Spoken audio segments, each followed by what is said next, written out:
అందరికీ నమస్కారం. నేను వ్యవసాయం చేసుకునే ఒక సాధారణ రైతును. కరీంనగర్ నుండి మాట్లాడుతున్నా. తెలంగాణ రాష్ట్రం. ఇవాళ 26/10/2025 సంవత్సరం. అక్టోబర్ 26.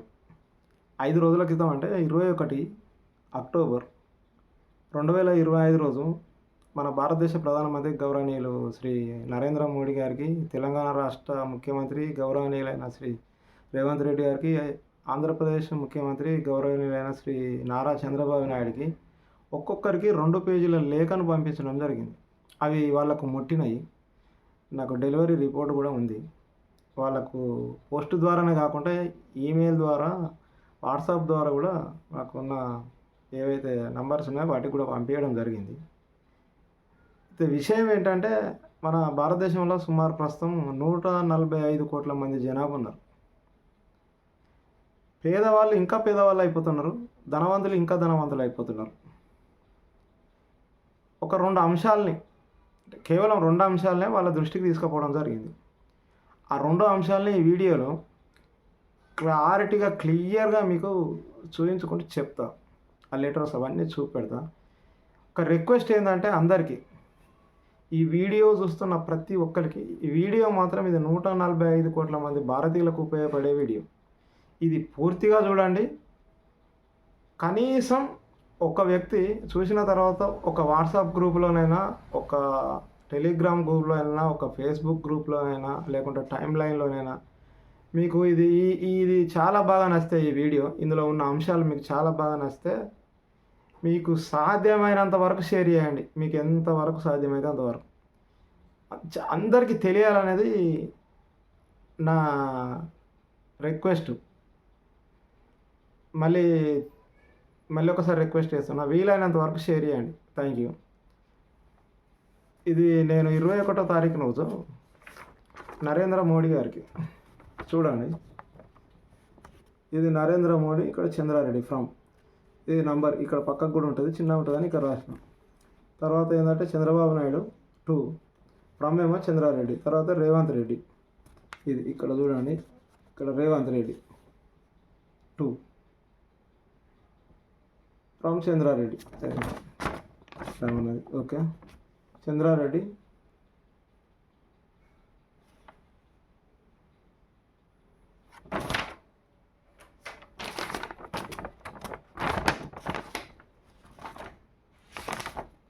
నరేంద్ర మోడీకి, చంద్రబాబు నాయుడుకు, రేవంత్ రెడ్డికి. చంద్రబాబు నాయుడు 2 అడ్రస్, ఒకటి ఏపీ, ఒకటేమో తెలంగాణ హైదరాబాద్ అడ్రస్కు పంపించిన. ఇది వాళ్ళకు డెలివరీ అయినట్టు నాకు రిపోర్ట్ కూడా వచ్చింది, చూపెడతాం. ఇది నరేంద్ర మోడీకి పంపించినటువంటిది. Government of post, government of India, minister of communications. చూడండి, ట్రాకింగ్ రిపోర్టు. ఇది ఇక్కడ ఐటెం బుకింగ్ ఏ రోజు అయింది, 21/10/2025 రోజు. ఇటు సైడ్ చూడండి, డెలివర్డ్ 25/10/2025 రోజు డెలివరీ అయింది. ఓకే, ఇది ఇంకొకటి, ఇది చంద్రబాబు నాయుడు పంపించింది ట్రాకింగ్ రిపోర్టు. 21 రోజు బుక్ అయింది, 25 రోజు డెలివరీ అయింది. ఇది రేవంత్ రెడ్డికి పంపించింది. ఇది 21 రోజు బుక్ అయింది, 25 రోజు డెలివరీ అయింది. Item delivered. ఇదేమో చంద్రబాబు నాయుడుకు ఏపీ సెక్రటరేట్కు, సీఎంఓ ఆఫీస్కు పంపించింది tracking report. Booking 21/10/2025, delivery 24/10, delivered on 24/10/2020 AP secretariat. ముట్టినాయి. ఇంతే కాకుండా ఇంకా వాళ్ళకు వాట్సాప్ కూడా పంపించిన, మెయిల్ కూడా పంపించిన. ఇప్పుడు నా ఫోన్లో చూపెడదాం.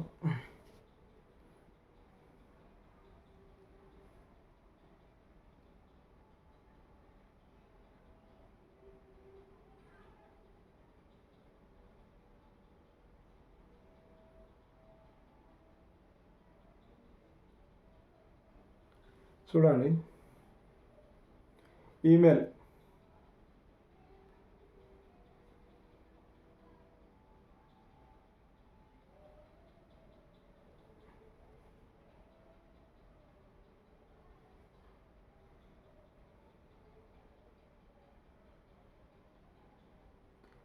పంపించిన.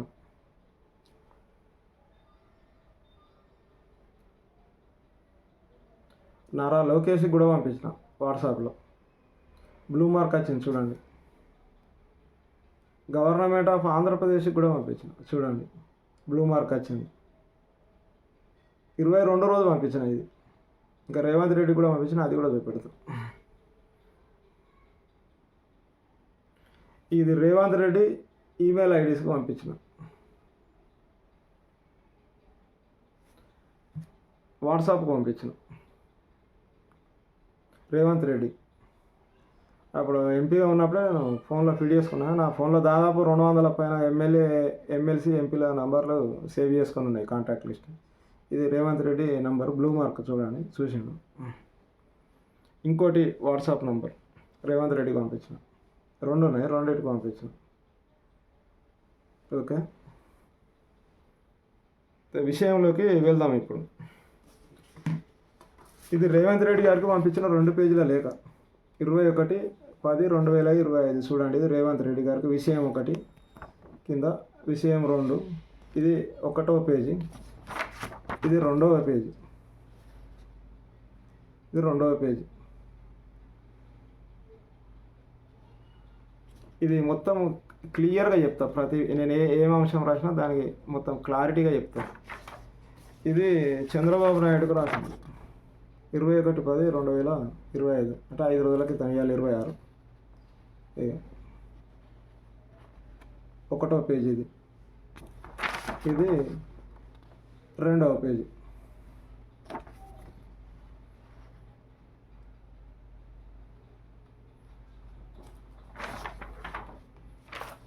ఇక ఇంకొకటి నరేంద్ర మోడీ గారికి పంపించింది. ఇది నరేంద్ర మోడీ గారికి పంపించింది, అంటే తెలుగులో చూపెడుతున్నా, ఇంగ్లీష్లో కూడా పంపించినాం. ఢిల్లీకి పంపించింది ప్రైమ్ మినిస్టర్ ఆఫీస్కి నరేంద్ర మోడీ గారికి. ఇంగ్లీష్ అండ్ తెలుగులో కూడా పంపించినాం. ఇదంతా చదువుకుంటే నేను క్లారిటీగా వివరంగా చెప్తా. ఇది 1వ పేజీ, ఇది 2వ పేజీ నరేంద్ర మోడీకి పంపించింది. అయితే నరేంద్ర మోడీకి పంపించినప్పుడు ఇందులో విషయంలో భారతదేశం అని రాసినాం, ఎందుకంటే అతను మన దేశానికి ప్రధానమంత్రి కదా. ఆంధ్రప్రదేశ్ ముఖ్యమంత్రి చంద్రబాబు నాయుడు రాసినప్పుడు ఆంధ్రప్రదేశ్ అని రాసినాం. రేవంత్ రెడ్డి తెలంగాణ ముఖ్యమంత్రి గారికి రాసినప్పుడు తెలంగాణ రాష్ట్రం అని రాసినాం, ఎందుకంటే వీళ్ళు రాష్ట్ర వ్యాప్తంగానే చర్యలు తీసుకోవాలి, లేదంటే వాళ్ళు ప్రక్రియ ప్రారంభిస్తే బాగుంటుందనే ఉద్దేశంలో రాసినాం అన్నట్టు. ఇందులో రాసిన 2 విషయాలు ఏంటంటే, ఇప్పుడు నరేంద్ర మోడీ గారికి రాసి నేను చదువుకుంటూ క్లియర్గా చెప్తా. 2 విషయాలు మీ దృష్టికి తీసుకువస్తున్నాను, ప్రభుత్వ పరంగా పరిష్కరించాలని మిమ్మల్ని కోరుతున్నాను. మరి ప్రభుత్వ పరంగా పరిష్కరిస్తారా లేకపోతే ప్రక్రియ ప్రారంభిస్తారా అనేది అది వాళ్ళ ఇష్టం. విషయం 1 ఏంటంటే, భారతదేశంలోని ప్రతి గ్రామంలో ఒక గ్రామ అభివృద్ధి కమిటీ, ప్రతి పట్టణంలో ప్రతి వార్డులో ఒక వార్డు అభివృద్ధి కమిటీ, అంటే పట్టణాలలో వార్డులు ఉంటాయి కదా, ప్రతి నగరంలోని ప్రతి డివిజన్లో ఒక డివిజన్ అభివృద్ధి కమిటీ వేసి ఆ కమిటీలకు ప్రభుత్వమే బ్యాంకు ఖాతాలు తెరిచి నేరుగా నిధుల్ని ఖాతాల్లో వేస్తే ప్రజల డబ్బుతో తమ గ్రామాల్ని, పట్టణాలని, మరి పట్టణాల్లోని వార్డుల్ని, నగరాల్లోని డివిజన్లని అభివృద్ధి చేసుకుంటారు.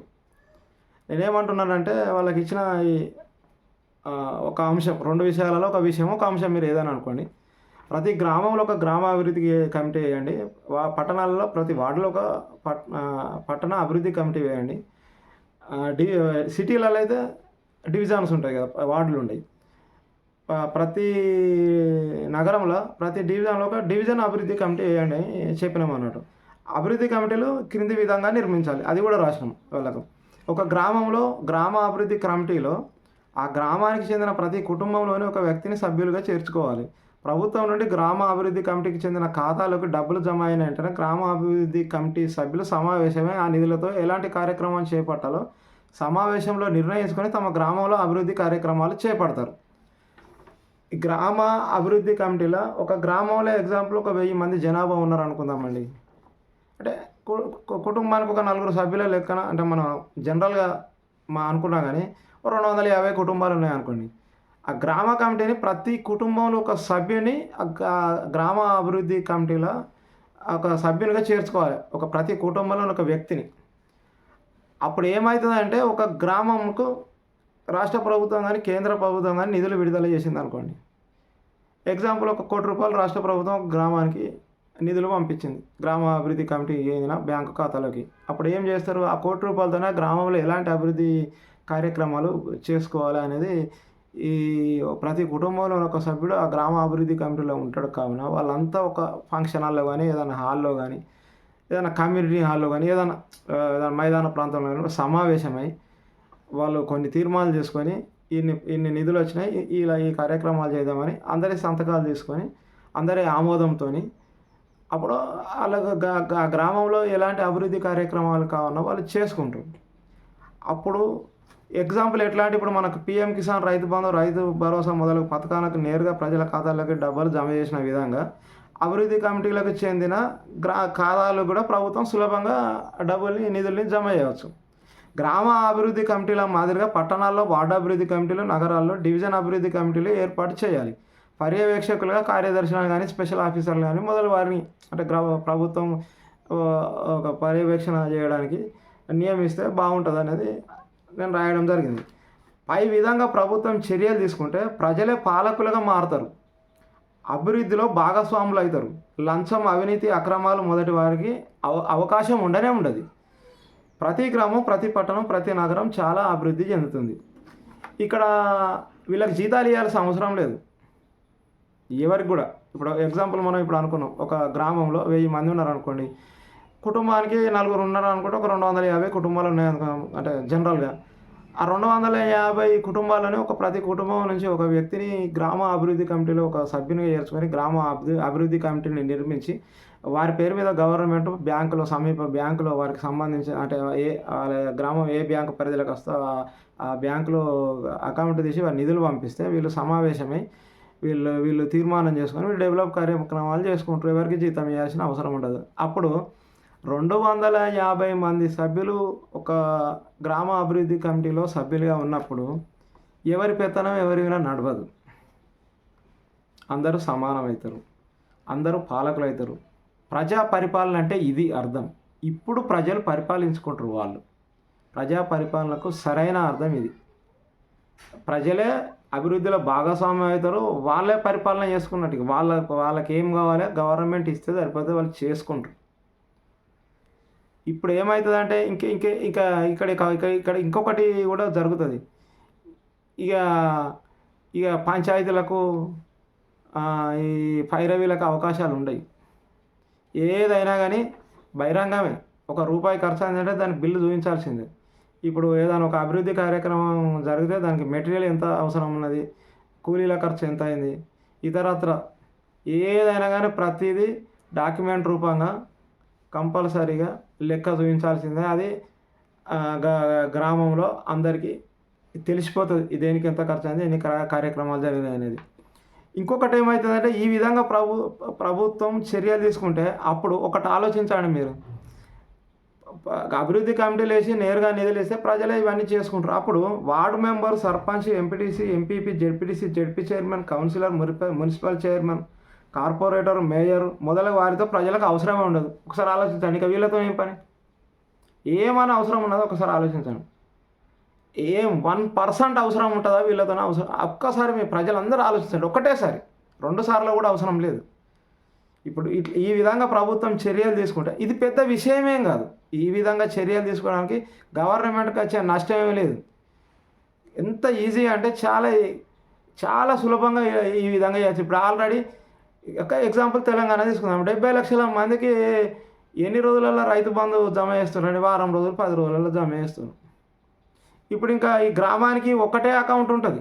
ఎగ్జాంపుల్ 12,785 గ్రామాలు ఎన్నో ఉన్నాయి. సుమారు 13,000 పైన అనుకుంది. ఎంతో అంటే సుమారుగా మనకు 12,788 గ్రామ పంచాయతీలే ఉన్నట్టు. ఈ గ్రామాలు, తండాలు ఇవన్నీ కలుపుకుంటే 13,000 పైన ఉంటాయి కావచ్చు.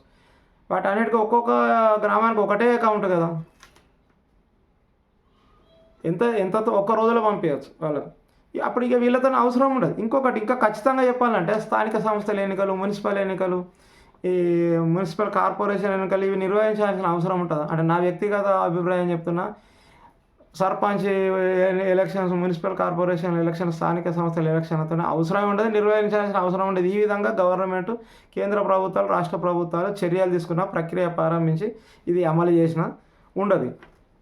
ఇక నరేంద్ర మోడీకి రాసిన దానిలో ఇంకొకటి అదనంగా రాసిన, ఈ విధంగా చర్యలు తీసుకుంటే, ప్రక్రియ ప్రారంభిస్తే, గవర్నమెంటు పాలన ఇట్లా కొనసాగిస్తే ఎమ్మెల్యేలు, ఒక రాష్ట్రంలో ఎమ్మెల్యేలు, మంత్రులు, ఎమ్మెల్సీలు, ముఖ్యమంత్రులు కూడా అవసరం ఉండదు. ఒక ఎంపీలు సరిపోతారు. ప్రధానమంత్రి, ఎంపీలు, రాష్ట్రపతి సరిపోతారు. అంటే నేను ప్రధానమంత్రికి రాసిన దానిలో ఈ ఒక్క లైన్, ఎమ్మెల్యేలు, ఎమ్మెల్సీలు, రాష్ట్ర మంత్రులు, ముఖ్యమంత్రులతో కూడా అవసరం ఉండదని రాసిన. ఇది రేవంత్ రెడ్డికి, చంద్రబాబు నాయుడుకు రాసిన దానిలో ఈ ఒక్క లైన్ రాయాలి, మిగతాదంతా సేమ్. ఇంకా రెండో విషయం, భారతదేశంలో ప్రజలందరినీ 5 కేటగిరీలుగా విభజించాలి. అప్పుడు ఈ 5 కేటగిరీలు కనుక విభజిస్తే ఓసీ, ఎస్సీ, ఎస్టీ, బీసీ మొదలగు పదాలు వాడాల్సిన అవసరం ఉండకపోవచ్చు. అది కూడా క్లారిటీగా చెప్తున్నా. ఒకటి అంటే కేటగిరీ, 5 కేటగిరీలు ఎట్లా విభజించాలనేది నేను మోడీ గారికి, చంద్రబాబు నాయుడు గారికి, రేవంత్ రెడ్డి గారికి రాసిన లెటర్లో ఏం రాసినా అనేది చెప్తున్నా. ఇప్పుడు భారతదేశ అత్యంత నిరుపేదలు ఒకటో కేటగిరీ, రెండో కేటగిరీ పేదవాళ్ళు, మూడో కేటగిరీ మధ్యతరగతి వాళ్ళు, నాలుగో కేటగిరీ ఉన్నత స్థితిలో ఉన్నవాళ్ళు, అంటే ప్రభుత్వ పథకాలు, రాయితీలు, సబ్సిడీలు మొదలగునవి అవసరం లేని వాళ్ళు. ఐదో కేటగిరీ అత్యంత ఉన్నత స్థితిలో ఉన్నవాళ్ళు, అంటే తరతరాలు కూర్చొని తిన్నా కానీ వాళ్ళకు తరగనంత ఆస్తి ఉన్నవాళ్ళు. అంటే ఇక్కడ నాలుగో కేటగిరీ అయినటువంటి ఉన్నత స్థితిలో ఉన్నవాళ్ళు, ప్రభుత్వ పథకాలు, రాయితీలు అవసరం లేని వాళ్ళను. ఐదో కేటగిరీలోకి వచ్చే వాళ్ళు అత్యంత ఉన్నత స్థితిలో ఉన్నవాళ్ళు, తరాలు కూర్చొని తరగని ఆస్తులు కలిగిన వాళ్లకు ప్రభుత్వం నుంచి ఎలాంటిది ఇవ్వకపోయినా వాళ్ళకి అవసరం లేదు. ఇప్పుడు ప్రభుత్వం ఏంటంటే ఒకటి, అత్యంత నిరుపేదలు, పేదవాళ్ళు, మధ్యతరగతి వాళ్లకు ప్రభుత్వ పథకాలు, రాయితీలు మొదలైనవి అందించుకుంటూ కొంతకాలం పాటు ఇట్లా కొనసాగిస్తే వీళ్ళు కూడా 1, 2, 3 కేటగిరీలు ఏమవుతుందంటే 4వ కేటగిరీలకు వస్తారు. అప్పుడు ఏమవుతుంది? పేదరికం పోతుంది, ప్రజలు అభివృద్ధి చెందుతారు, వాళ్ళ సమస్యలు, కష్టాలు, ఇబ్బందులు పోతాయి. అప్పుడు మన దేశంలో 100% ఇన్కమ్ ట్యాక్స్ కట్టే వాళ్ళే తయారవుతారు. అంటే ఒక 100 మంది అంటే 100 మంది ఇన్కమ్ ట్యాక్స్ పేయర్స్ అవుతారు. అప్పుడు ప్రభుత్వం ఏ పథకం ఇవ్వకపోయినా అవసరం లేదు. దేశానికి అప్పులు తీరిపోతాయి, ప్రజలకు అప్పులు తీరిపోతాయి, ప్రజలందరూ డెవలప్ అవుతారు, ఆర్థికంగా ధనవంతులు అవుతారు, ఇబ్బందులు, కష్టాలు, సమస్యలు పోతాయి. ఇంకా ప్రభుత్వానికి ఆదాయం పెరిగి ప్రపంచంలో అన్ని దేశాల కంటే నెంబర్ 1 స్థానంలోకి మన భారతదేశం వెళ్తుంది, నెంబర్ 1 స్థానంలో ఉంటుంది. ఎలాంటి సమస్య లేని దేశంగా తయారవుతుంది. అంటే ఈ ప్రజల్ని 5 కేటగిరీలుగా ఎట్లా విభజించాలనేది, అంటే ఎన్ని కేటగిరీలా విభజించాలనేది రాసినాం. ఎట్లా విభజించాలి మరి వాళ్ళను, ఇప్పుడు ఎట్లా గుర్తించాలి? ఈ క్రింది విధంగా ప్రజల్ని 5 కేటగిరీలుగా విభజించాలి. భారతదేశంలోని ఒక ప్రత్యేక కుటుంబ సమగ్ర సర్వే చేసి దేశ ప్రజల 100% సమాచారం సేకరించాలి. అయితే ప్రతి కుటుంబానికి ఎన్ని భూములు ఉన్నాయి, ఎన్ని వాహనాలు ఉన్నాయి, ఎన్ని స్థిరాస్తులు ఉన్నాయి, ఎన్ని చరాస్తులు ఉన్నాయి, ఎన్ని అప్పులు ఉన్నాయి, ఎన్ని బ్యాంక్ ఖాతాలు ఉన్నాయి, ఎంత బంగారం ఉన్నది, ఆదాయం ఎంత ఉంది, ఇట్లాంటి ప్రతి అంశాన్ని మొదలుగునవని రాసినాం. అంటే ఇక అన్నీ వస్తాయి. ప్రతి అంశాన్ని సర్వే ఫారంలో నింపాలి. వీటిని ఆధార్ కార్డు, పాన్ కార్డుతో లింక్ చేయాలి, అనుసంధానం చేయాలి. సర్వేలో పాల్గొనని వారికి ప్రభుత్వ పథకాలు రద్దు చేయాలి. తమ ఆస్తిపాస్తులను సర్వేలో చెప్పకుండా తప్పుడు సమాచారం ఇచ్చిన వారికి, అబద్ధం చెప్పిన వారికి 100 రోజుల సమయం ఇచ్చి అబద్ధం చెప్పి దాచిపెట్టిన స్థిర చరాస్తులు, ప్రాపర్టీలు మొదలైనవి ప్రభుత్వం స్వాధీనం చేసుకునేలా సర్వే ఫారంలోనే కఠిన నిబంధనలు పెట్టాలి. ఇలా చేస్తే ప్రభుత్వం చేపట్టే సర్వేలో ప్రజల 100% సమాచారం సేకరించడం జరుగుతుంది. ఇలా ఎందుకు చేయాలంటే ధనవంతులు ఇంకా ధనవంతులు అయిపోతున్నారు, పేదవాళ్ళు ఇంకా పేదవాళ్ళు అయిపోతున్నారు, సమస్యలు, ఇబ్బందులు, కష్టాలు ఎక్కువై ఉద్యమాలు ఎక్కువవుతాయి, తిరుగుబాటు ఎక్కువవుతుంది, వర్గపోరు అవుతుంది, కులాల మధ్యలో కుమ్మలాటలు మొదలవుతాయి, దేశంలో అంతర్యుద్ధం జరుగుతుంది. ఇప్పుడు యుద్ధాల గురించి కూడా ఒక మాట మాట్లాడుకుందాం. ఇప్పుడు ఏ సమస్య లేనప్పుడు ఎవరికి ఏ ఉద్యమంతో అవసరం లేదు, తిరుగుబాటు అవసరం లేదు, యుద్ధం అవసరం లేదు, దాడి అవసరం లేదు, దండయాత్ర ఏది అవసరం లేదు. హాయిగా తను పని చేసుకుంటాడు, తన కుటుంబ సభ్యులతో సంతోషంగా జీవిస్తాడు. ఇలాగే జీవించాలనేది మన కోరిక. ఒకటి దీని గురించి కూడా నేను నెక్స్ట్ చెప్తా, ఇది పూర్తిగా అయినాక. పై విధంగా అంటే ఇందులో తెలిపిన విధంగా సర్వే చేసిన తర్వాత ప్రజల్ని 5 కేటగిరీలుగా విభజించడం ప్రభుత్వానికి చాలా సులభం అవుతుంది. అంటే మొత్తం డాటా తీసుకున్న తర్వాత ఇంకా వాళ్ళను ఎవరెవరు ఏ కేటగిరీలోకి వస్తారని గవర్నమెంట్ డివైడ్ చేసి 1, 2, 3 కేటగిరీలకు ప్రభుత్వ పథకాలు రాయితీలు ఇచ్చి 4, 5 4 అంటే ఉన్నత స్థితిలో ఉన్నవాళ్ళు, ప్రభుత్వ పథకాలు సబ్సిడీ అవసరం లేని వాళ్ళు. 5వ కేటగిరీ ఏంటంటే అత్యంత ఉన్నత స్థితిలో ఉన్నవాళ్ళు, అంటే తరాలు కూర్చొని తిన్న తరగని ఆస్తి గల వాళ్ళు. ఇక ఫస్ట్ 2, 3 కేటగిరీలు ఏంటంటే అత్యంత పేదవాళ్ళు, మధ్య తరగతి వాళ్ళు. వీళ్ళకి అందిస్తే వీళ్ళు 4వ కేటగిరీకి రావాలి. ఏది ప్రభుత్వ రాయితీలు, ప్రభుత్వ పథకాలు అవసరం లేని స్థాయికి వాళ్ళు చేరుకుంటే దేశం అభివృద్ధి చెందినట్టు, ప్రజల అభివృద్ధి చెందినట్టు. అంటే ఈ విధంగా సర్వే అయితే ప్రభుత్వానికి ఈజీగా ఉంటుంది. ఏది కేటగిరీల విభజన. పై విధంగా ప్రభుత్వం చర్యలు తీసుకుంటే కనుక దాదాపు ప్రతి కులం వాళ్ళు లేదా చాలా కులాల వాళ్ళు 5 కేటగిరీలుగా విభజించబడతారు. ఒక కులంలో ఉన్న వ్యక్తి 5 కేటగిరీలుగా విభజించబడతాడు. ఓసీ, ఎస్సీ, ఎస్టీ, బీసీ మొదలగు పదాలే వాడాల్సిన అవసరం ప్రజలకు అప్పుడు ఉండకపోవచ్చు. అప్పుడు ప్రజలకు ఇంకొక అవసరం ఏర్పడుతుంది. ఇప్పుడు నేను ఓసీని, బీసీని, ఎస్సీని అని చెప్పుకోవడం అప్పుడు అవసరం ఉండదు. కేటగిరీలు వాడాల్సిన అవసరం ఉంటుంది. ఇప్పుడు ఏదైనా సర్టిఫికేట్ సమర్పించినప్పుడు, ఒక డాక్యుమెంట్, ఒక రెజ్యూమ్ ఏదైనా పెట్టినప్పుడు, అప్లికేషన్ పెట్టినప్పుడు, దరఖాస్తు, పిటిషన్ ఇట్లాంటివి ఇచ్చినప్పుడు కేటగిరీ, ఇప్పుడు అతని పేరు, అతని అడ్రస్, అతని కాంటాక్ట్ నెంబర్, కేటగిరీ రాయాల్సిన పరిస్థితి వస్తుంది. అప్పుడు కులం రాయాల్సిన అవసరం ఉండదు. అప్పుడు కేటగిరీ రాయాల్సిన అవసరం ఉంటుంది. అంటే ఏ కేటగిరీకి చెందినవాడు. ఇప్పుడు ఏదైనా ప్రభుత్వ పథకం రావాలి, సబ్సిడీ రావాలి, రాయితీ రావాలి, ఇట్లాంటివి కేటగిరీ రాస్తే అర్హుడా లేదా అక్కడ చూసి అర్హత లేకుంటే పక్కకు పెట్టేస్తారు, అర్హత ఉంటే ఇచ్చేస్తారు. అంటే ఇప్పుడు ఈ పై విధంగా చర్యలు తీసుకుంటే ఏమవుతుందంటే ఇప్పుడు ప్రతి కులం వల్ల 5 కేటగిరీలుగా విభజించబడతారు కదా గవర్నమెంట్, కేంద్ర రాష్ట్ర ప్రభుత్వాలు ఈ విధంగా చర్యలు తీసుకుంటే. పై విధంగా అంటే ఇందులో ఉన్న విధంగా ప్రభుత్వం చర్యలు తీసుకుంటే కుల సంఘాల నాయకులతో ప్రజలకు అవసరం ఉంటుంది. అప్పుడు ఎట్లా అవసరం ఉంటుంది మీరు ఒకసారి ఆలోచించండి. కుల సంఘాల నాయకులతో ఏ కులానికి అవసరం ఉండదు. ఈ ప్రభుత్వం, కేంద్ర రాష్ట్ర ప్రభుత్వాలు కనుక ఈ ప్రజల్ని 5 కేటగిరీలుగా ఎప్పుడైతే విభజిస్తారో అప్పుడు వీళ్ళతో అవసరం ఉండదు. ఎందుకంటే ప్రతి కులం వాళ్ళు 5 కేటగిరీలుగా విభజించబడతారు. అప్పుడు ఒక కుల సంఘం నాయకుడు తన కుల గురించి ఉద్యమాలు చేయలేడు. ఎందుకంటే ప్రభుత్వమే ఒక మంచి ఉద్దేశంతోనే 5 కేటగిరీలు విభజించి ఈ ఒక 3 కేటగిరీలను 4వ కేటగిరీకి తీసుకుపోవడానికి, డెవలప్మెంట్ చేయడానికి, ప్రభుత్వ పథకాలు రాయితీలు అవసరం లేని ఉన్నత స్థితికి, మంచి స్థితికి ఆర్థికంగా అభివృద్ధి చేయడానికి తీసుకుపోతాయి. కాబట్టి ఇంకా ఇతను తన కులం గురించి చేయలేడు. ఎందుకు అంటే తన కులానికి చెందిన వాళ్ళు 5 కేటగిరీలలో ఉంటారు. వాస్తవమా కాదా? ఇప్పుడు తన కులం వల్ల 5 కేటగిరీలు ఉన్నప్పుడు తను ఒక ఓసీ అనో, రెడ్డి అనో, ఎస్సీ అనో, బీసీ అనో, ఎస్టీ అనో కులం ఉద్యమం ఎట్లా చేస్తాడు, కులం గురించి ఎట్లా కొట్లాడతాడు? ఇప్పుడు ఎగ్జాంపుల్ ఒక రెడ్డి ఉన్నాడు, ఒక రెడ్డి సంఘం ఉంది. రెడ్డి సంఘానికి చెందిన నాయకుడు అంటే ఇప్పుడు కొట్లాడతాడు కావచ్చు. ప్రభుత్వం ఇది ఇంప్లిమెంటేషన్ చేసి ఈ ప్రక్రియ ప్రారంభించి దీన్ని అమలు పరిచేదాకా ఉద్యమాలు చేస్తారు కావచ్చు, ఏ కుల సంఘాల వాళ్ళైనా ఏదైనా. ఇది చేసిన తర్వాత ఏ కుల సంఘమైనా ఎట్లా చేస్తాడు? ఒక కులానికి చెందిన వ్యక్తి 5 కేటగిరీలలో ఉంటాడు. చేయడానికి అవకాశం అనేది ఉండదు. అప్పుడు 100% కుల రాజకీయాలు అంతరించిపోతాయి. కులాల మధ్యలో 100% అంతరాలు తగ్గిపోతాయి, అసమానతలు తగ్గిపోతాయి. కులం గురించి ఆలోచించాల్సిన అవసరం పోతుంది. అప్పుడు SC, ST, BC, OC, Reddy అని ఇట్లాంటి పదాలు వాడాల్సిన అవసరం పోయి ఏమవుతుందంటే కేటగిరీ 1, 2, 3, 4, 5. ఇప్పుడు 1, 2, 3 ఉన్నోళ్ళు 4, 5కి పోవాలనే ఉద్దేశం ఉంటుంది. అప్పుడు అదొకటే ఉంటుంది. ప్రభుత్వం కూడా అదే చేస్తుంది. అందుకే ఏంటంటే ఇప్పుడు ఇది మోడీ గారికి పంపించిన, మోడీ గారు ఇది సాధ్యమైనంత తొందరలో, నేను రాసింది 2 అంశాలు. ఈ 2 అంశాలు అనేది మీరు పరిష్కారం చేస్తే, ఈ 2 విషయాల్ని ప్రక్రియ మొదలు పెడితే, అమలు పరిస్తే మోడీ గారికైనా, రేవంత్ రెడ్డి గారికైనా, చంద్రబాబు నాయుడు గారికైనా నేను చెప్పేది ఏంటంటే ప్రత్యక్షంగా ఈ 2 కనబడుతున్నాయి, కానీ పరోక్షంగా చాలా సమస్యలు పరిష్కారం అవుతాయి, ముగిసిపోతాయి. ఎట్లా అంటే ఒక చిన్న ఉదాహరణ చెప్తున్నా. మానవులకు ప్రతి ఒక్కరికి తాగడానికి నీళ్లు, తినడానికి తిండి, నివసించడానికి ఇల్లు, కట్టుకోవడానికి బట్టలు, ఇవి ఎట్లయితే అవసరమో అందులో ఒక ఇల్లు గురించి మాట్లాడదాం. ప్రతి మనిషికి ఇల్లు అవసరం. ఎగ్జాంపుల్ ఒక ఇల్లు గురించి మాట్లాడితే నేను చెప్తా. ఇల్లు కట్టుకోవాలంటే ఏం కావాలండి? ప్రజలకు ఇల్లు కట్టుకోవాలంటే ఏం కావాలి? సిమెంట్ కావాలి. సిమెంట్ ఎక్కడ తయారవుతుంది? ఫ్యాక్టరీలలో తయారవుతుంది. ఫ్యాక్టరీలలో తయారు కావాలంటే ఫ్యాక్టరీ నిర్మించబడి ఉండాలి. ఫ్యాక్టరీ నిర్మించాలంటే ఫ్యాక్టరీకి గవర్నమెంటు పర్మిషన్ ఇవ్వాలి. ఇస్తేనే ఎవరైనా ఒక భూస్వామో, పారిశ్రామికవేత్తనో, బాగా డబ్బు ఉన్నాడో పెడతాడు. ప్రభుత్వం పర్మిషన్ ఏంటంటే ప్రభుత్వం ఏర్పడాలి కదా. ప్రభుత్వం ఏర్పడాలంటే ఏం జరగాలి? ఎన్నికలు జరగాలి. ఎన్నికలు జరగాలంటే ప్రజలు ఓట్లేయాలి. ఎక్కడి నుంచి పోయి మళ్ళీ ఎక్కడికి వచ్చినాం మనం? ప్రజలు ఇల్లు కట్టుకోవాలంటే ఇంటికి సిమెంట్ కావాలి. సిమెంట్ కావాలంటే ఫ్యాక్టరీ ఉండాలి. ఫ్యాక్టరీ ఉండాలంటే ప్రభుత్వం పర్మిషన్ ఇవ్వాలి. ప్రభుత్వం ఏర్పడాలంటే ఎన్నికలు జరగాలి. ఎన్నికలు జరగాలంటే ప్రజలు ఓట్లేయాలి.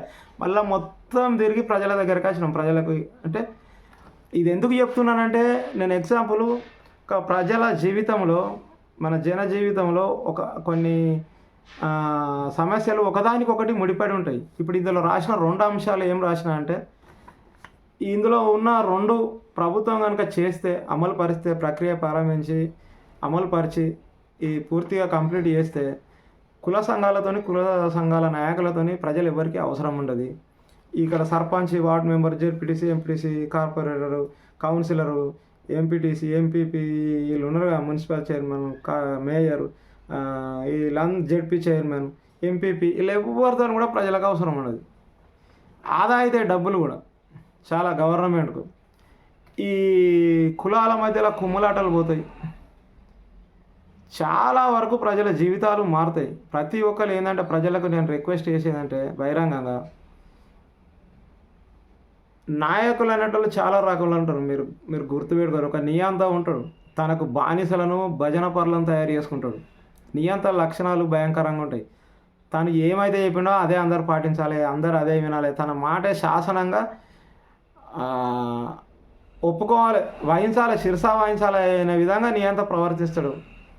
ఒక రాజకీయ నాయకుడు అనేటోడు తన కుటుంబాల్ని, తన బంధువుల్ని, తన శ్రేయోభిలాషుల్ని, తనకు సంబంధించిన వాళ్ళను, తనకు అనుకూలంగా ఉండే వాళ్ళని డెవలప్ చేసుకుంటాడు.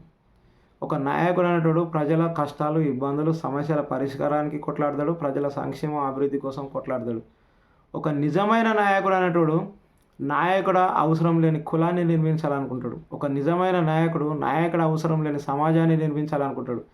ఒక నిజమైన నాయకుడు అవసరం లేని రాష్ట్రాన్ని నిర్మించాలనుకుంటాడు. ఒక నిజమైన నాయకుడి అవసరం లేని దేశాన్ని నిర్మించాలనుకుంటాడు. ఒక నిజమైన నాయకుడు అవసరం లేని ప్రపంచాన్ని నిర్మించాలనుకుంటాడు. ప్రజలకు కావాల్సింది నియంతలో, రాజకీయ నాయకులు కాదు, నిజమైన నాయకులు కావాలి. ఒకటి గుర్తుపెట్టుకోండి, యుద్ధాలు జరిగినా, అంతర్యుద్ధాలు జరిగినా నష్టపోయేది 90 నుంచి 99% మంది సామాన్య ప్రజలే. ఎగ్జాంపుల్, ఒకప్పుడు రాజులు, రాజరిక వ్యవస్థ, రాజరిక పాలన ఉండేది. అప్పుడు 2 రాజ్యాల మధ్యలో యుద్ధాలు జరిగినప్పుడు ఎంతమంది రాజులు చనిపోయేది, సామాన్య సైనికులు, ప్రజలు ఎంతమంది చనిపోయేది ఒకసారి గుర్తుపెట్టుకోండి. అంటే వీటి వల్ల ఎక్కువ నష్టం ఎవరికి జరిగేది? 90 నుంచి 99% మంది సామాన్య ప్రజలకు, సాధారణ సైనికులకు జరిగేది. ఇప్పుడు ప్రజాస్వామ్యంలో ఉన్నాం. ఇప్పుడు అక్కడ రాజుల మంత్రులు ఉన్నాడు, ఇక్కడ ప్రధానమంత్రి, రాష్ట్రపతి, ఎంపీలు, కేంద్ర మంత్రులు ఉన్నారు.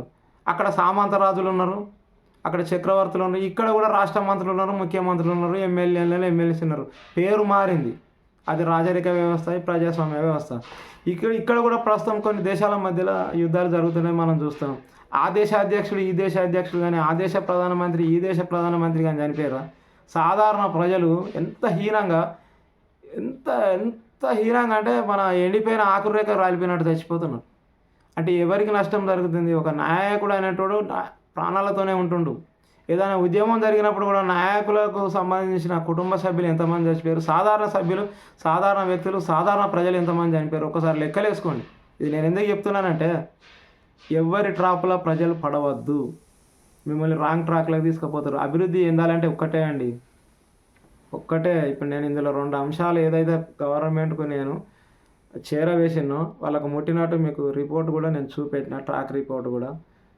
ఒకటి ఏంటంటే, మన దేశవ్యాప్తంగా ప్రతి గ్రామంలో గ్రామ అభివృద్ధి కమిటీ వేసి ఫండ్స్ నేరుగా వాళ్ళ ఖాతాలు గవర్నమెంట్ తీయాలి, వీళ్ళు తీసుకోలేదు. ప్రతి కుటుంబంలోని ఒక వ్యక్తిని గ్రామ అభివృద్ధి కమిటీలో సభ్యులుగా చేసుకోవాలి. అదేవిధంగా పట్టణాలలో వార్డు కమిటీలు వేసుకున్నా, నగరాలలో డివిజన్ కమిటీలు వేసుకున్నా, ఈ విధంగానే చేసి నేరుగా ఫండ్స్ ఇచ్చేస్తే ఈ వార్డు మెంబర్, సర్పంచ్ నుంచి జెడ్పీ చైర్మన్ దాకా అవసరం, రాష్ట్ర ముఖ్యమంత్రి దాకా కూడా అవసరం ఉండదు. కరెక్ట్ చెప్పాలంటే ఒక ఎంపీలు, ప్రధానమంత్రి, రాష్ట్రపతి ఉంటే సరిపోతే, కేంద్ర మంత్రులు ఉంటాయి. ఈ రాష్ట్ర స్థాయి అధికారాలు కూడా వాళ్ళు కొత్తగా మనం సవరించుకొని, అధికారాలను సవరించుకొని చేసుకుంటే కూడా పెద్ద నష్టమేం లేదు. ఇప్పుడు డెవలప్ అయినాం, ఇంటర్నెట్ యుగంలో ఉన్నాం. ఒకప్పుడు ఆదిమ మానవులం, ఏఐ వరకు వచ్చినాం, ఆర్టిఫిషియల్ ఇంటెలిజెన్స్ వరకు వచ్చినాం, కంప్యూటర్ యుగం. ఇక్కడ ఉంటే అమెరికాలతో మాట్లాడుతున్నాం వాట్సాప్లో, వీడియో కాల్లో. ఈ ఆర్టిఫిషియల్ ఇంటెలిజెన్స్ ఒక ఒకప్పుడు వీడియోలే మాట్లాడినాయి, ఇప్పుడు ఫోటోలు కూడా మాట్లాడుతున్నాయి. ఎంతో డెవలప్ అయినాయి. ఈ డెవలప్ అయిన దానిలో ఒక్క క్లిక్తోని ఎక్కడికో సమాచారం వెళ్ళిపోతుంది, ఎంతో మనీ ట్రాన్స్ఫర్ అయిపోతుంది. డబ్బు ఎన్ని కోట్ల డబ్బు అయినా ట్రాన్స్ఫర్ చేయాలంటే ఆన్లైన్లో ఎంతసేపు అవుతుంది? పెద్ద వాటిని పట్టుకొని మోయాల్సిన అవసరం లేదు. ఇంత డెవలప్ అయిన దానిలో కూడా ఇంకా మనం అప్డేట్ కాకపోతే ఎట్లా? ఒకసారి ఆలోచించండి. చదువుకున్న విద్యార్థులకు నేను రిక్వెస్ట్ చేస్తున్నా, మేధావులకు రిక్వెస్ట్ చేస్తున్నా, కవులకు రిక్వెస్ట్ చేస్తున్నా, కళాకారులకు రిక్వెస్ట్ చేస్తున్నా, సంఘ సంస్కర్తలకు రిక్వెస్ట్ చేస్తున్నా, ఉద్యమకారులకు రిక్వెస్ట్ చేస్తున్నా, టీచర్స్కు రిక్వెస్ట్ చేస్తున్నా. ఎందుకంటే టీచర్స్ వల్లనే ప్రతి ఒక్కరి జీవితం మారుతుంది. ఎందుకంటే వాళ్ళు చెప్పిన చదువు వల్లనే ఒక విద్యార్థి జీవితం ఆధారపడి ఉంటుంది.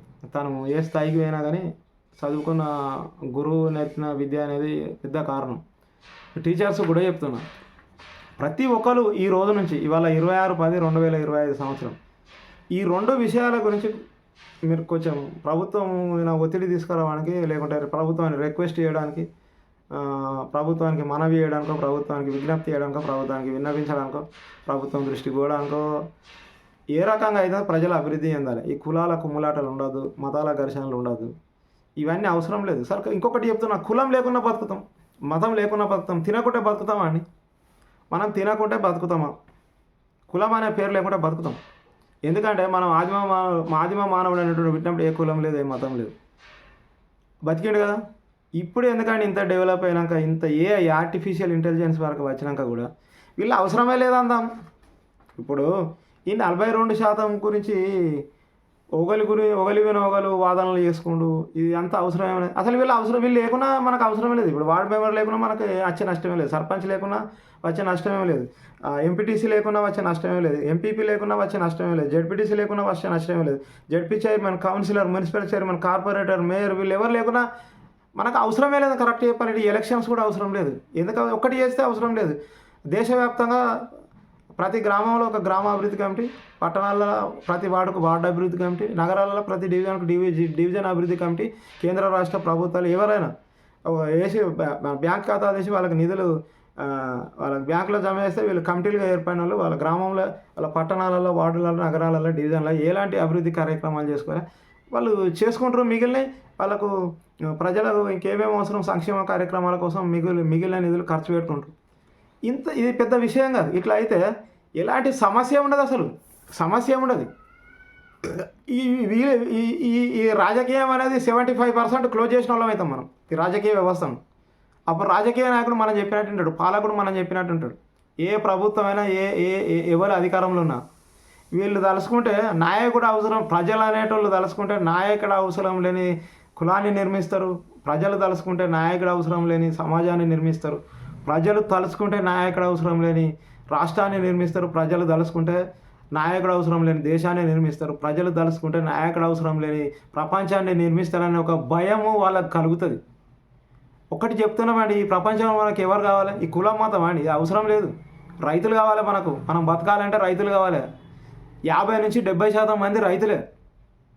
రైతులు డెవలప్ అవుతారు, అప్పులనే ఉన్నారు. ప్రతి ఒక్కరికి క్రాప్లోనే ఉంటుంది రైతులకు. ఈ ప్రపంచంలో అందరికీ అవసరం రైతులు. రాజకీయ నాయకులు లేకుండా బతుకుతాం మనం, రైతు లేకుంటే బతుకుతామా? ఎవరి కోసం కొట్లాడాలండి మనం? రైతుల కోసం కొట్లాడాలి. రైతుల కోసం ఎవరు కొట్లాడుతున్నారండి?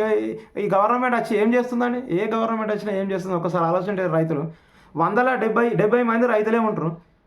రైతులకు ఏం చేస్తున్నారు? రైతు అనేటోడు ఒక వరి పంట పండిస్తే ఎక్కడ అమ్ముకుంటాడు?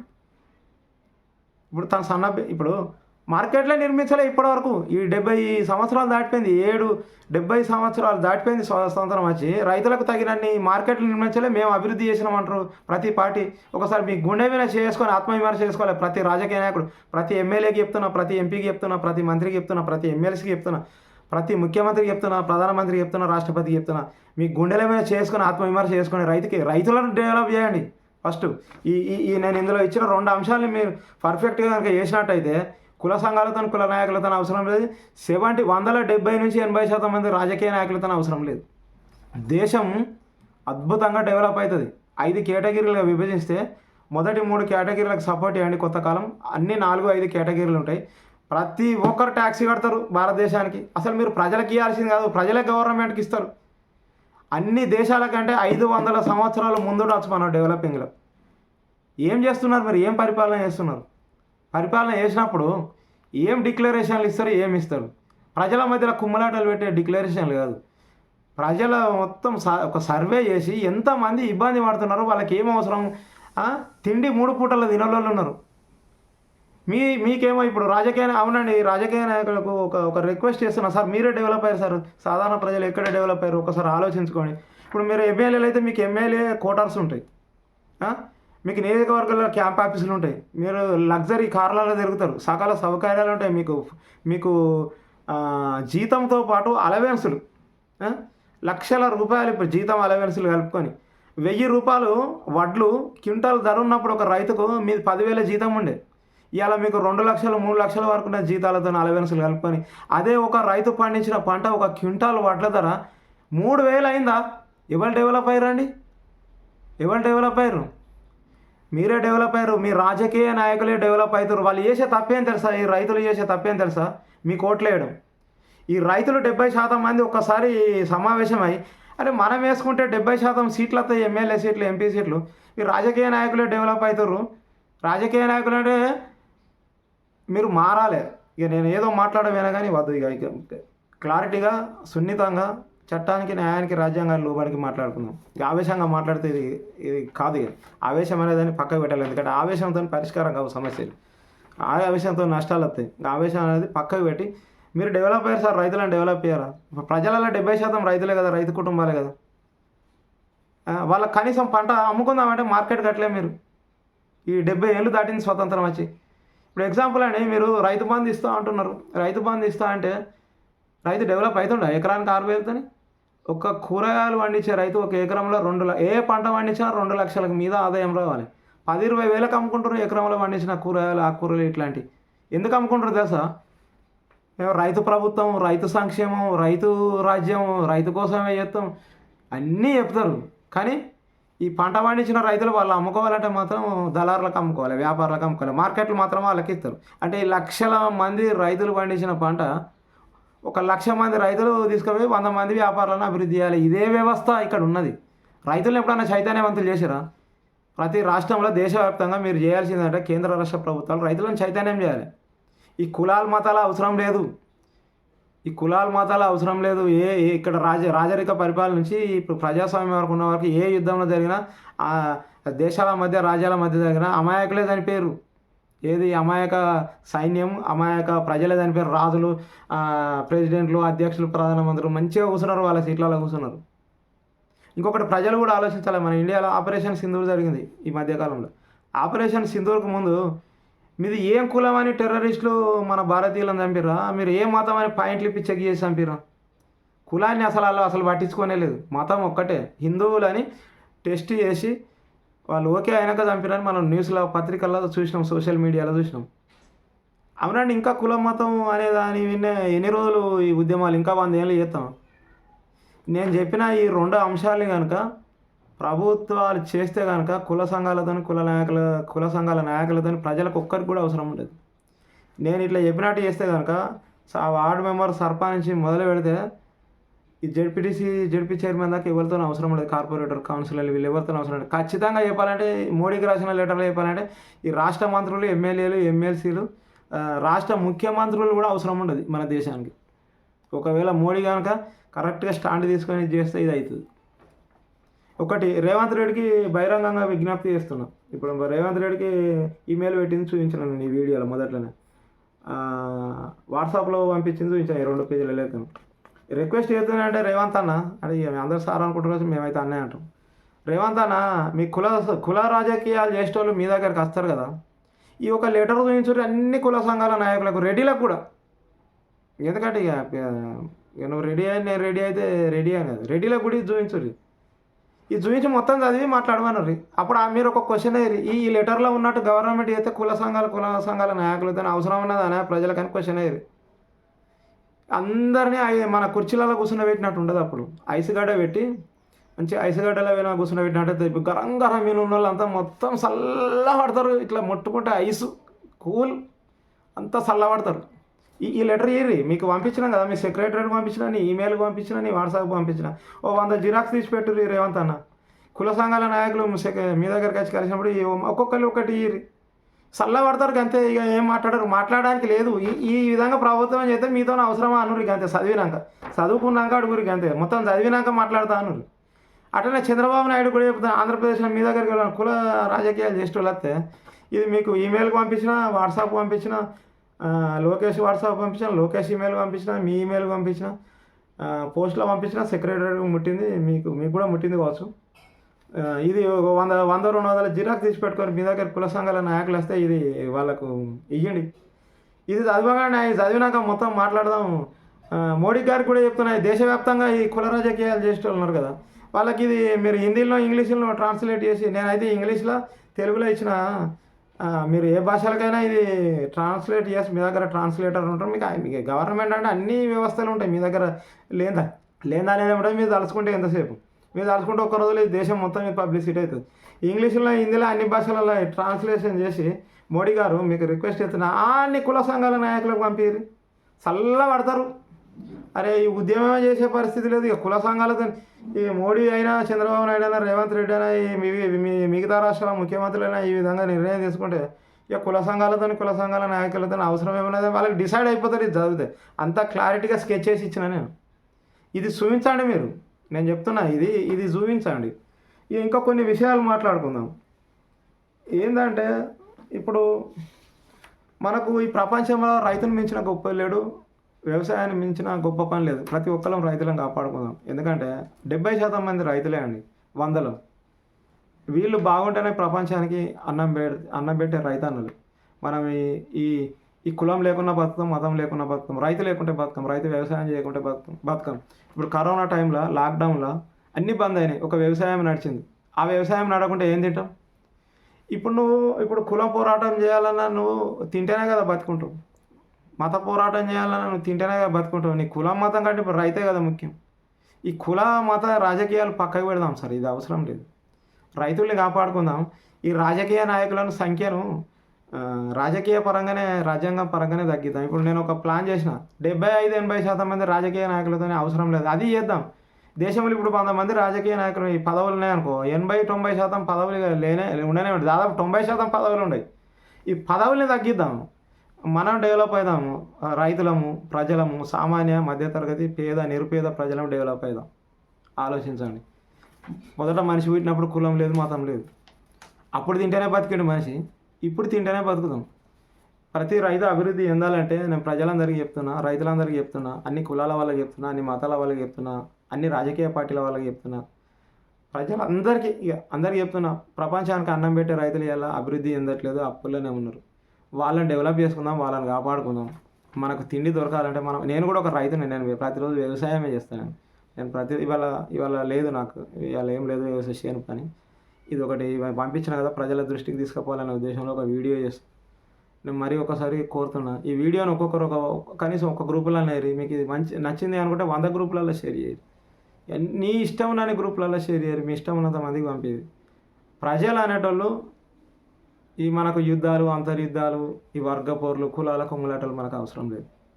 ప్రతి ఒక్క కుటుంబం డెవలప్ కావాలి. ప్రతి ఒక్క కుటుంబం రైతు అప్పులకి వెళ్ళి బయటపడాలి. ప్రతి రైతు ఆర్థికంగా అభివృద్ధి చెందాలి. ప్రతి కుటుంబం ఆర్థికంగా అభివృద్ధి చెందాలి. ఇంకా సమస్యలు చాలా ఉన్నాయి, అన్నీ ఒక వీడియోలో చెప్పాలంటే వీలు కాదు. అంటే అతి ముఖ్యమైన 2 రాష్ట్రం, ఇంకా కొన్ని ఉన్నాయి. అంటే ఒక 2 ఇంప్లిమెంటేషన్ తర్వాత ఇప్పుడు అన్నీ 100 తీసుకుపోయి ఒకటేసారి పెడితే గవర్నమెంట్ ఏం చేయలేదు. ఒకటి తర్వాత ఒకటి ప్రజల జీవితాలని, బతుకుల్ని 145 కోట్ల మంది జనం ఉన్నారు ఇవాళకి ప్రజెంట్. 145 కోట్ల మంది ప్రజల్లో ఒక్క నిరుపేద కూడా లేకుండా ప్రతి ఒక్కరు అభివృద్ధి చెందే విధంగా మనం ముందటికేద్దాం. ఈ రాజకీయాలు అవసరం లేదండి. ఇప్పుడు నేను ఇచ్చిన స్కెచ్లో 90% పదవులు అవసరమే లేదు. ఏమున్నా ఎమ్మెల్యేలు, ఎంపీలు, మంత్రులు గాలే ఉంటారు. ఈ వ్యవస్థే మొత్తం రద్దు చేసుకునే ఎట్లయితే అవసరం లేకుండా చేయొచ్చు క్లియర్గా, క్లారిటీగా ప్లాన్ ఇచ్చిన. ఇంకా ఏమున్నదంటే కరోనా టైంలో ఒక వ్యవసాయం నడిచింది. వాళ్ళు చేయకపోతే అంటే అన్నిటికంటే ఈ ప్రపంచంలో వ్యవసాయం గొప్పది, రైతు గొప్పవాడు. రైతులకు ఎన్ని సమస్యలు ఉన్నాయంటే వాళ్ళు పండించిన పంట నేరుగా అమ్ముకునే పరిస్థితి లేదు. 70 ఏళ్ళు దాటిన, 70 సంవత్సరాలు గడిచింది మనకు స్వతంత్రం వచ్చి. ఎగ్జాంపుల్ పల్లికాయలు పండించిన వాళ్ళు, వాళ్ళకి పల్లికాయ మార్కెట్ కట్టలేదు గవర్నమెంట్.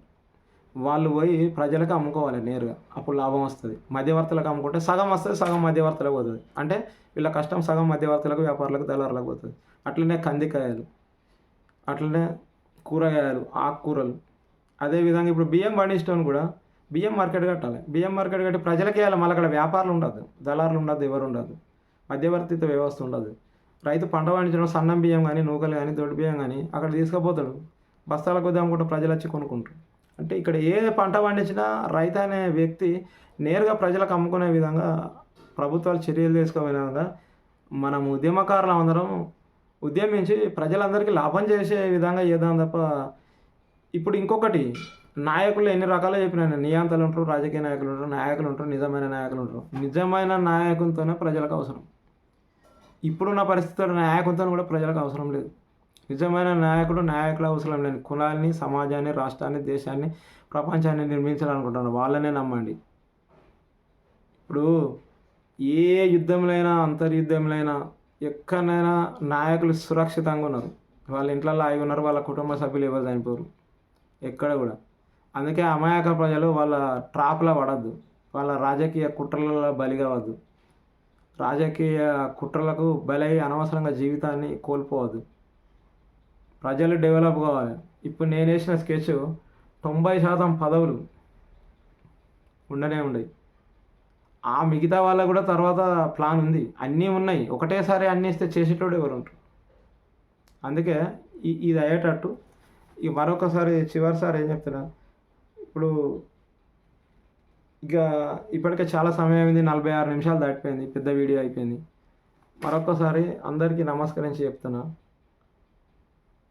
కులం కంటే కుటుంబం అభివృద్ధి, సంక్షేమం ముఖ్యం. మతం కంటే మానవత్వం గొప్పది. పదవుల కంటే ప్రజల అభివృద్ధి, సంక్షేమం ముఖ్యం. ఈ పదవులు, ఆస్తులు, హోదాలు, అంతస్తులు ఇవేవి శాశ్వతం కాదు. ఒక మంచి పేరు ఒకటే శాశ్వతం. చరిత్రలో నిలిచిపోయే పనులు చేద్దాం. అందరికీ కృతజ్ఞతలు తెలుపుకుంటూ ఈ వీడియోను ఒక్కొక్కరు ఒక 10 మందికి, 100 మందికి, 10 గ్రూపులలో, 20 గ్రూపులలో, 50 గ్రూపులలో షేర్ చేయాలని నేను కోరుకుంటూ మీ అందరికీ పేరు పేరున ప్రతి ఒక్కరికి నమస్కరించుకుంటూ కృతజ్ఞతలు చెప్పుకుంటూ సెలవు తీసుకుంటూ మరొక అద్భుతమైన వీడియోతో మళ్ళీ వస్తాం.